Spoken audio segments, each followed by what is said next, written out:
अस्सलामुअलैकुम दोस्तों, आज के इस वीडियो में मैं बात करने वाला हूं स्कोप ऑफ पॉलिटिकल साइंस के बारे में कि पॉलिटिकल साइंस है क्या, इसका क्या स्कोप है, इसको हम क्यों स्टडी करते हैं। तो बगैर टाइम ज़ाया किए चलिए शुरू करते हैं। What is political science and what is the scope of political science. तो क्या है कि किसी स्टेट के बारे में, किसी गवर्नमेंट के बारे में स्टडी का नाम पॉलिटिकल साइंस है। हम जानते हैं कि किसी गवर्नमेंट में किस तरह से काम हो रहा है, हम जानते हैं कि किसी स्टेट में, किसी कंट्री में किस तरह की पॉलिटिक्स चल रही है। इसके बारे में स्टडी का नाम क्या है? Political science. तो पॉलिटिकल साइंस में हम स्टडी करते हैं किसी स्टेट के बिहेवियर के बारे में, किसी गवर्नमेंट के बिहेवियर के बारे में। हम जानते हैं कि किसी कंट्री में, किसी स्टेट में किस तरह से लोग पॉलिटिक्स करते हैं, पॉलिटिक्स करने का तरीका जानने की कोशिश करते हैं। इन सब चीज़ों के बारे में स्टडी का नाम है पॉलिटिकल साइंस। इसका स्कोप क्या है? इसका मकसद क्या है?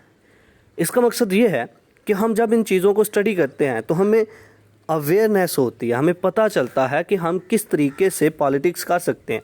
हमें पता चलता है कि किसी मुल्क के अंदर, किसी स्टेट के अंदर रहते हुए हमने किस तरह से पॉलिटिक्स करनी है, किसी बाहर फॉरेन अब्रॉड जाते हुए हमने किस तरह से पॉलिटिक्स करनी है। हमें पता चलता है कि इंटरनेशनल लेवल पे लोगों के साथ किस तरह से हमने इंटरेक्ट करना है।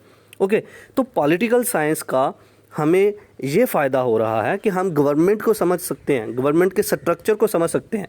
हम समझ सकते हैं किसी स्टेट के स्ट्रक्चर को, किसी कंट्री के स्ट्रक्चर को समझ सकते हैं कि लोगों में किस तरह से रूल्स बनाए जाते हैं, लॉज बनाए जाते हैं और उनको किस तरह से इम्प्लीमेंट किया जाता है। हम जान सकते हैं कि लोग किस किस तरीके से पॉलिटिक्स कर रहे हैं और इनके बदले में हमने कैसे इसको समझ के रिप्लाई देना है। तो ये इसका एक बहुत ही बड़ा बेनिफिट है। हम किसी भी किस्म की फील्ड में अंदर चले जाएं, हमें ज़रूरत है पॉलिटिकल साइंस की। इसलिए ज़रूरत है कि किसी भी काम को समझने के लिए हमें रूल्स, लॉज, इन चीज़ों को समझना होगा। तो इन रूल्स को, लॉज को समझने के लिए हम पॉलिटिकल साइंस की मदद लेते हैं। तो ये इसके स्कोप में आता है। तो चलिए इसको लफ्ज़ी तौर पर पढ़ते हैं और डीपली इसको देखते हैं। Point number 1, the term political science is the systematic study of the state and the government. Political science जो है ये एक स्टडी का नाम है। किसके बारे में? किसी स्टेट के बारे में, किसी गवर्नमेंट के बारे में, किसी कंट्री के बारे में कह सकते हो। Okay, number 2, political science is a social science regarding the practice and the theory of politics, the analysis of political system and the study of political behaviour. Political science में हम स्टडी करते हैं पॉलिटिक्स के बारे में, हम political system के बारे में, हम पॉलिटिकल बिहेवियर के बारे में।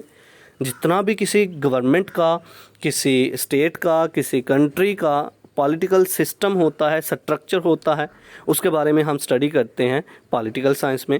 हम पॉलिटिकल बिहेवियर के बारे में स्टडी करते हैं पॉलिटिकल साइंस की मदद से। तो ये कुछ पर्पज़ है, ये स्कोप है पॉलिटिकल साइंस का कि हम किसी स्टेट, किसी गवर्नमेंट, किसी कंट्री के बारे में इजीली जान पाते हैं कि इसके लॉज क्या हैं, इसका स्ट्रक्चर कैसा बना हुआ है, इसके कवानीन किस तरीके से बने हुए हैं, लोग किस किस तरीके से पॉलिटिक्स कर रहे हैं, सियासत कर रहे हैं, उनके बिहेवियर को हम जान पाते हैं। हम अगर पहले से इन चीज़ों की प्रैक्टिस किए बैठे हैं तो हम किसी भी किस्म के आदमी को आसानी से जज कर पाएंगे। तो ये था आज का हमारा लेक्चर, जिसमें हमने बात की पॉलिटिकल साइंस के बारे में और उसके स्कोप के बारे में। आई होप कि आपको मेरी ये वीडियो पसंद आई होगी। Like this video, share this video and comment below this video if you have any question. Thanks for watching. Subscribe focus group.